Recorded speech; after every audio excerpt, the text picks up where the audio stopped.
បាទសួស្តីបងប្អូនបាទអញ្ចឹងចូលមេរៀនចង់ត្រង់ក្នុងរូបវិទ្យាយើងចែកទំហំជាពីរទំហំ scalar និងទំហំ vector នេះបាទ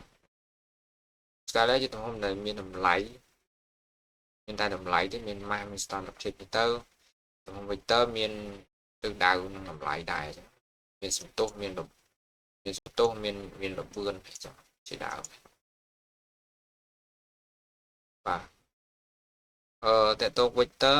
vector ករណី vector នេះមានទិសដៅដូចគ្នាតែ vector A ប៉ុណ្ណឹង vector B ប៉ុណ្ណឹងវាសរុបចុះនេះបូកទាំងតម្លៃបូកទាំងទិសដៅអញ្ចឹងតម្លៃ C ស្មើ A បូក B បើករណីផ្ទុយគ្នាគឺយើងយកតម្លៃធំដកតម្លៃតូចមកថា A មកអញ្ចេះ B ទៅចេះអញ្ចឹងបាន C ប៉ុណ្ណេះបាទតែដាក់ខាតមានថាវាតម្លៃធំតម្លៃតូចប៉ុន្តែបើយើងអត់ដាក់អឺដាក់មួយណាដកក៏បានដែរប៉ុន្តែបើដាក់ខាតមួយណាដកក៏បានដែរអត់ទេព្រោះចេញតម្លៃខាតគឺវិជ្ជមានដែរបើសិនបើករណីកែងគ្នាយើងប្រើពីតើគឺ C ស្មើឬការ៉េនៃ A ការ៉េបូក B ការ៉េបើករណីបង្កើតបានមុំគឺគប់របស់វាគឺសង្កត់ទ្រង់ parallelogram ណាបានរឹស C ស្មើរឹស A ការ៉េបូក B ការ៉េបូក 2AB បូកកុស2កុស 2AB កុសតេតាអញ្ចឹងចម្ងាយចរមានប្រវែងសិតបំណាត់នេះគឺមានទាំងប្រវែងដែលគិតតាមខ្សែត្រង់និងទិសដៅអញ្ចឹងគឺប្រមាណវិធីរបស់បំណាត់ទីត្រូវគឺប្រមាណវិធីដូច vector ដែរអញ្ចឹងល្បឿនជាទំហំមួយដែលសម្គាល់ភាពលឿនរបស់យឺតរបស់អង្គធាតុមួយធៀបនឹងអង្គធាតុមួយទៀតបាទប៉ុន្តែគេកំណត់ចេញជារូបមន្តបាទ v ស្មើ delta v ស្មើ delta មធ្យមគឺចម្ងាយចរសរុបធៀបរយៈពេលសរុបdelta នេះជាចម្ងាយចរសរុបជាម៉ែត្ររយៈពេលសរុបគឺជាវិនាទីតែនេះពេលគឺ4មធ្យមម៉ែត្រក្នុងវិនាទីបាទ vector ល្បឿនគឺយកបំលាស់ទីធៀបរយៈពេលអញ្ចឹងណាបាទកន្លែងនេះយើងរៀនហើយណាបាទចំណែកឯសន្ទុះវិញសន្ទុះគឺជាផលធៀបរវាងបំរែបំរួលផលធៀបរវាងល្បឿនលើរយៈពេលប៉ុន្តែបើប្រើពីមធ្យមមានថាយកបំរែបំរួល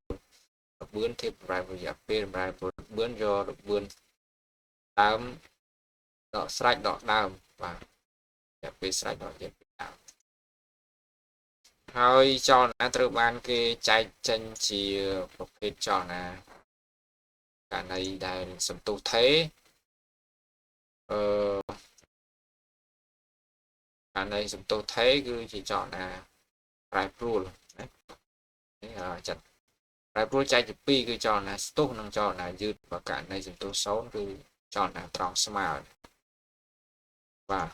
តែបើល្បឿនមិនមានទេគឺមានថាអង្គធាតុហ្នឹងវានៅវាមានល្បឿនសូន្យអញ្ចឹង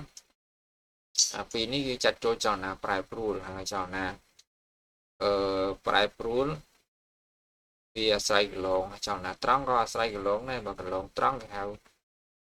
មានសន្ទុះថេមិនសន្ទុះសូន្យណាបាទចលនាត្រង់តែមានសន្ទុះថេអានឹងជាចលនាត្រង់ប្រែប្រួលស្មើពាក្យប្រែប្រួលណាតែបើចលនាតែត្រង់ហើយមានល្បឿនថេឬក៏សន្ទុះសូន្យបាទចលនានេះគឺចលនាត្រង់ស្មើបើកន្លងវងគេហៅវងហើយមានល្បឿនថេឬក៏សន្ទុះសូន្យគេហៅចលនាវងស្មើអញ្ចឹងណាហ្នឹងហើយចលនាត្រង់គឺសមីការវាគឺសមីការ x ស្មើ x0 បូក y0 t ល្បឿន y ស្មើ x ដក x0 នៅលើ t ស្មើតម្លៃ t សន្ទុះស្មើ0បាទចលនាប្រែប្រួលស្មើល្បឿនមិនថេទេហើយ មានសមីការ abscissa x ស្មើ1លើ2 a តេការ៉េបូក v0 តេបូក x0 ក្បឿន v ស្មើ v0 បូក a តេ vស្មើ v បូក v0 លើ2នេះអាចនិយាយថាជាល្បឿនមធ្យមវានេះសន្ទុះស្មើ v ដក v0 លើតេស្មើតម្លៃថេករណីល្បឿនរបស់វាគឺ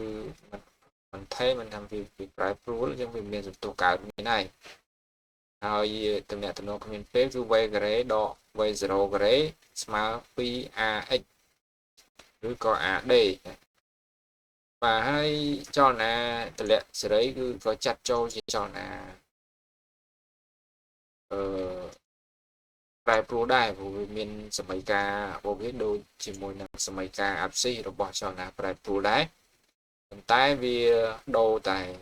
x នេះមកហាស់ពី0នេះមកហាស់0ប៉ុន្តែហាស់0អត់មានទេបាទវាសល់តែ1លើ2 z តេការ៉េបូក v0 តេហើយល្បឿនដើមក៏អត់មានដែរវាសល់តែ1លើ2 z តេការ៉េដូច្នោះល្បឿនរបស់វាគឺស្មើ v0 បូកនឹង z តេបាទហើយនឹងល្បឿនមធ្យមគឺស្មើ v បូក v0 តេលើ2ហើយដូចគ្នាអត់ខុសពីចលនាប្រែប្រួលទេសន្ទុះស្មើ a ស្មើ z ស្មើ ស្មើ 9.8 ម៉ែត្រក្នុងវិទីក្រេអានេះជាគេហៅសន្ទុះទំនាញដីណានេះសន្ទុះទំនាញដីណាបាទអ្នកត្រង់គ្មានពេលវាយើងដូរតែ a សន្ទុះហ្នឹងទៅជាសន្ទុះទំនាញដី z និង x នេះទៅជាហាស់តែវាគឺដូចគ្នាទាំងអស់អញ្ចឹងមានប៉ុណ្ណឹងគឺសម្រាប់មេរៀនចលនាត្រង់ហ្នឹងគឺចប់ទៅប៉ុណ្ណេះហើយសូមអរគុណសូមជម្រាបលា